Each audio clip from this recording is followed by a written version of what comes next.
हमारे साथ हमारे गेस्ट जुड़ चुके हैं पैराडाइम कमोडिटीज के बीरेन वकील, एचडीएफसी सिक्योरिटीज के तपन पटेल। आप दोनों का कार्यक्रम में स्वागत है। तपन, कैसे देखते हैं अंतर्राष्ट्रीय बाजार और ओपेक की मीटिंग से पहले क्या करें कारोबारी?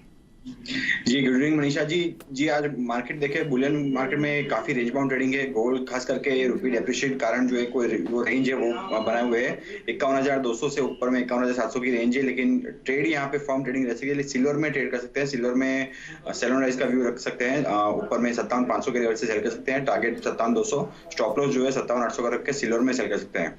क्रूड ऑयल में मुझे लग रहा है कि इवनिंग के सेशन में करेक्शन रह सकता है। 7,470 के लेवल से क्रूड ऑयल में सेल कर सकते हैं। 7,350, 7,280 का टारगेट रहेगा। स्टॉप लॉस 7,550 करके क्रूड ऑयल में सेल कर सकते हैं। ओपेक का डिसीजन यहाँ पे रहेगा, लेकिन ऑलरेडी मार्केट को एक्सपेक्टेशन है कि कुछ ज्यादा चेंजेस नहीं करने वाले आउटपुट कोटा में, जिस कारण प्राइस जो है वो दबाव में रहेंगे। Point taken. बीरेन जी, आप कैसे देखते हैं बाजार को और आपकी टॉपिक्स क्या रहेंगी? यहाँ हेजिंग के हिसाब से फिजिकल जीरा बाई करके फ्यूचर्स बेचा जाए तो यहाँ 2% का मंथली रिटर्न है ग्रॉस बेसिस पे, तो वो मैं प्रेफर करूँगा। और दूसरा, मुझे कोरिएंडर में शॉर्ट सेल अगस्त महीने का कोरिएंडर 11,900 के आसपास, 12,380 का स्टॉप लॉस और ऑब्जेक्टिव हम डाउन साइड का रख सकते हैं 11,300 साढ़े 300 के आसपास। ऑलराइट, तो मसालों में यहाँ पर ट्रेड्स आते हुए, लेकिन बात हम यहाँ पर अब चीनी की करेंगे, जहाँ पर बड़ी खबर आज आई है। सरकार ने अगले शुगर सीजन में गन्ने की एफआरपी में 15 रुपए प्रति क्विंटल की बढ़ोतरी की है। हालांकि इसका अभी डिटेल आना बाकी है। इसी पर बात करने के लिए हमारे साथ आइस्ता के चेयरमैन प्रफुल्ल विटलानी और national federation of cooperative sugar factories के एमडी प्रकाश नाइक नावरे जुड़े हैं। आप दोनों का कार्यक्रम में स्वागत है। एफआरपी का सरकार की तरफ से एक्सपेक्टेशन था, बाजार को इसका इंतजार था, और सीएसीपी की जो रिकमेंडेशन थी 15 रुपए की, वही सरकार ने यहां पर दिया भी है। लेकिन प्रकाश जी, एक जो चेंज यहां पर है वो रिकवरीज को लेकर है। जो पिछले साल 290 था वो 10% पे था, और जो ये 305 है ये 10.25 पे दिया गया है। सरकार की तरफ से ये भी हिंट्स हैं कि इस बार रिकवरी बेहतर होने की उम्मीद है। 11% की रिकवरी लेकर वो काम कर रहे हैं। कैसे देखते हैं आप इस मैथ्स को? ये सही है सरकार का कहना, क्योंकि over the year recovery, all India की एवरेज रिकवरी कब की 11 की लेवल तक आने में है अभी। तो 10.25 is the right decision, because एक टाइम था जब यूपी की रिकवरी 9% तक लुढ़क गई थी, लेकिन वो 238 वैरायटी की वजह से यूपी की रिकवरी 12% तक गई है अभी। अब उसकी वजह से ऑल इंडिया की रिकवरी में काफी इम्प्रूवमेंट हुआ है, और ये ख्याल में रखते हुए 10.25 करना सही था, और ये डिसीजन सही किया है उन्होंने। Prakash ji, cost of production as of now यहाँ पर गन्ने से चीनी का क्या है, और अगर हम कॉस्ट ऑफ प्रोडक्शन रादर गन्ने का क्या है, और अगर हम ये एफआरपी देखें तो किसानों को किस तरह का फायदा है? नहीं, कॉस्ट ऑफ प्रोडक्शन ठीक क्या है, CACP does a very detail exercise. इसमें सारे स्टेक होल्डर से एक तो बात करते हैं और डिटेल में कॉस्टिंग करते हैं, और उन्होंने ये पूरा निकाला है कि इसमें फार्मर को अच्छा मुनाफा रहना चाहिए, at least 50% of his expenses, and वो फैक्टर इन करके ये 305 का रेट बढ़ो दिया। 150 rupees per quintal is a good rise which the farmers are going to get.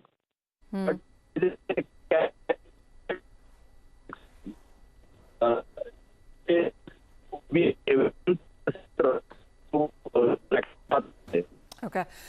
तो क्लियरली जो सरकार की तरफ से यहाँ पर डिसीजन लिया गया है और रिकवरीज को जो मद्देनजर रखा गया है, दोनों ही चीजें यहाँ पर पॉजिटिव के तौर पर उभरी हैं। प्रफुल्ल जी, आप कैसे देखते हैं? क्योंकि सरकार से और जो ऑफिशियल से हमने भी आज यहाँ पर बात की है, उन्होंने यही कहा है कि एफआरपी की जो बढ़त है वो ऑन द मिनिमल साइड है, और जहां तक जो चीनी मिले हैं, शुगर सेक्टर का जो शुगर एमएसपी बढ़ाने का जो तर्क रहा है या जो रिक्वेस्ट रही है, उसकी तरफ सरकार ने कहा है कि एज ऑफ नाउ उसको अभी उसकी तरफ कोई तवज्जो नहीं है, स्पेशली फेस्टिवल सीजन से पहले। आप कैसे देखते हैं? ये ऐसा है कि कहीं ना कहीं कोई चीज को मैचअप तो करना पड़ेगा। जिस तरह से 2 साल से इन्होंने ये प्राइस एफआरपी बढ़ाई है और एमएसपी का भी सोच रहे हैं, वो अपनी जगह है कि अभी दिख नहीं रहा है कि एमएसपी कोई बढ़ के आगे, ऐसा लग भी नहीं रहा है, डिमांड पेंडिंग है। आहिस्ता ने इस चीज का एक रास्ता निकालने के लिए 2 साल से हम डिमांड कर रहे हैं। अब ये हम समझते हैं कि 280 लाख टन सुक्रोज जो है शुगर के लिए यूज किया जाएगा अगले सीजन में, और 50 लाख टन जो है वो इथेनॉल के लिए किया जाए। तो 330 लाख टन का जो केन है उसका आप ये हम पकड़ के चल सकते हैं कि यूज होगा अपना इंडियन डोमेस्टिक के लिए, चाहे वो इथेनॉल के लिए हो चाहे शुगर के लिए हो। तो जितनी चीनी एक्सपोर्ट होनी है तो वो इंटरनेशनल मार्केट में जो गन्ने का रेट दिया जाता है उसके बेस पे ट्विन एफआरपी की सोच और उसकी कुछ कमिटीज बना के उस बारे में अगर करना चाहिए, क्योंकि अब WTO के हिसाब से हम सब्सिडी तो दे नहीं पाएंगे एक्सपोर्ट के लिए। ठीक है, ये साल इंटरनेशनल मार्केट ऊपर रहा है, पर जिस तरह से नेक्स्ट साल में हमें एक डाउट है कि ब्राजील में शुगर का प्रोडक्शन ज्यादा होगा और इंटरनेशनल मार्केट नीचे रहेगी, तो उस समय अगर एक्सपोर्ट जो रिक्वायरमेंट है वो नहीं हो पाएगी तो इस तरह की एफआरपी देके इंडस्ट्री भी कहाँ तक सस्टेन करेगी। तो ये चिंता रहती है। तो जो भी परसेंटेज ऑफ एक्सपोर्ट होती है, समझो 90-10 हो या 85-15 हो, जो डोमेस्टिक के लिए 85% है या 90% है, उसकी एफआरपी एक हो, जितनी क्वांटिटी एक्सपोर्ट होती है उसकी एफआरपी ये हो, और उसके बाद भले एवरेज एफआरपी दी जाए। पर अगर हमें इंटरनेशनल मार्केट में स्टैंड करना है और प्राइस डिक्टेट अगर इंडिया नहीं कर पाती है तो इस तरह की एफआरपी आगे जाके इंडस्ट्री के लिए बहुत डेंजर है। प्रफुल्ल जी, जिस तरह से ऑफिशियल से हमारी बात हुई है, उनका ये कहना है कि हमने एक बेस बना दिया है यहाँ पर मिनिमम शुगर प्राइस का लेके, लेकिन एज ऑफ नाउ अगर आप मिलों के भाव देखें तो वो MSP के ऊपर ही हैं। ऊपर का हमने इतना कैप नहीं किया है, नीचे एक सपोर्ट जरूर डाल दिया है जो इंडस्ट्री के फेवर में है। हाँ, पर ये फेवर का चीज ऐसा होता है कि सेंटिमेंटल चीजें बहुत रहती है मार्केट को। डिमांड सप्लाई अभी जो मार्केट के ऊपर के प्राइस मिल रहे हैं, एक साल पहले ही बताता हूँ, जैसे कि जुलाई 2021 में हम महाराष्ट्र की मिलें जो है वो कभी भी 3100 में भी चीनी नहीं बेच पा रहे थे, MSP भी नहीं बिक रही थी। आप मई, जून, जुलाई 3 महीने 2021 के देख लीजिए, it was sold below MSP। तो ये कोटे भी पूरे नहीं बेच पा रही थी इंडस्ट्री।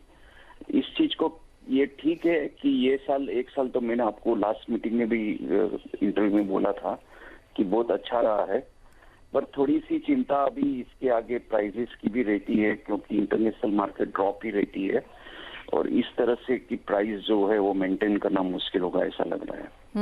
प्रकाश जी, आपका भी यही व्यू है? क्योंकि अंतर्राष्ट्रीय बाजारों में अगर चीनी के भाव देखें तो 12 महीने के लोज पर हैं। भारतीय बाजारों में एफआरपी में फिर से बढ़त आते हुए देखी है। एक रिएक्शन हमने आज यहाँ पर एक्चुअली चीनी की स्टॉक से तरफ से आते हुए देखा भी, जहां पर गिरावट थी। क्लियरली बाजार यही सब कैलकुलेशंस कर रहा है। नहीं, बिल्कुल सही है बात प्रफुल्ल जी जो कह रहे हैं कि, लेकिन उसमें आगे जाके मैं थोड़ा अपडेट आपको देना चाहता हूँ जी। इस मामले में कल शाम को एक बहुत इंपॉर्टेंट डिस्कशन हमारा हुआ, इंडोर इन हाउस डिस्कशन था, और as a result of that today we have shot a letter to government directly to honourable Amit Shah ji under copy to the PMO, Food Ministry and others. This letter has gone on the common letterhead of National Federation and ISMA. Okay. What we have said there कि FRP के साथ जब MSP कब आई, MSP जब लाया ये MSP का formula, तो वो नोटिफिकेशन में मेंशन है, MSP का बढ़ाने का प्रावधान रखा है, और बढ़ाने के लिए उन्होंने ये रखा है कि ये MSP तभी बढ़ेगी जब FRP बढ़ेगी। इतना क्लियर नोटिफिकेशन में मेंशन होने के बावजूद आज 3 साल हो गए, 2 बार FRP बढ़ी, आज का पकड़ के 3 बार FRP बढ़ी है, लेकिन MSP अपनी जगह पे है 31 पे। इसका डायरेक्ट असर क्या हो रहा है, जो वैल्यूएशन होते हैं, जैसे हम जो प्लेज के अगेंस्ट हम बैंक से जब लोन लेते हैं तो वो बैंक आज भी 31 रुपीज पकड़ के ही उसकी वैल्यूएशन करती है। ओके। और हाँ, तो उसमें काफी फर्क पड़ रहा है। आज 31 से वैल्यूएशन करके उतना, अगर 33 से किया समझो, ये न्यू MSP अगर 33 बनती, थोड़ी देर के लिए समझ के चलते हैं, तो हमारी वैल्यूएशन बढ़ेगी और उतना ज्यादा पैसा शुगर मिलों को मिलेगा, ताकि टाइम पे क्रशिंग सीजन शुरू हो सकेगा। उसके अलावा ये लेटर में हमने 2-3 चीजों की तरफ उनका ध्यान आकर्षित किया है कि processing cost has gone up. ये 3 साल में देखिए हर चीज में बढ़ोतरी हुई है। आप PP बैग का नाम लो, कंज्यूमेबल से, केमिकल से, मैन पावर है, कॉस्ट, पावर है, स्टीम पावर, ये सारी की चीजों की कॉस्ट बढ़ गई है जी। और इंक्रीज फाइनेंस कॉस्ट, इसीलिए RBI is on the verge of increasing the repo rate. अब ये फाइनेंस कॉस्ट आने वाली पीरियड में बहुत बढ़ने वाली है, तो ये दोनों चीजों का ज्यादा प्रोडक्शन कॉस्ट पे असर आने वाला है। ओके। और एक टाइम ऐसा आ जाएगा कि अगर ये टाइम पे डिसीजन नहीं लिया एमएसपी बढ़ाने का उनका, अभी थोड़ी देर पहले मैंने सुना प्रफुल्ल भाई से बात कर रही थी कि सामने से ऐसा आर्गुमेंट होता है कि भाई तुम्हारे 35-36 से चीनी जा रही है तो आप क्यों मांग रहे हैं। ये आर्गुमेंट को मेरा काउंटर आर्गुमेंट ये है कि आज की तारीख में ये सही है, भविष्य में किसने जाना है। 2 झटके मिल जाएंगे, ये चीनी के दाम 30 के नीचे जा सकते हैं। इंटरनेशनल प्राइस देखो, एक्सपोर्ट, तो मेरे ख्याल से आर्गुमेंट ठीक नहीं है। You one should think long term, one should not think only कि आज कल और परसों की बात नहीं, ये करके ये डिसीजन ऐसे नहीं लेना चाहिए।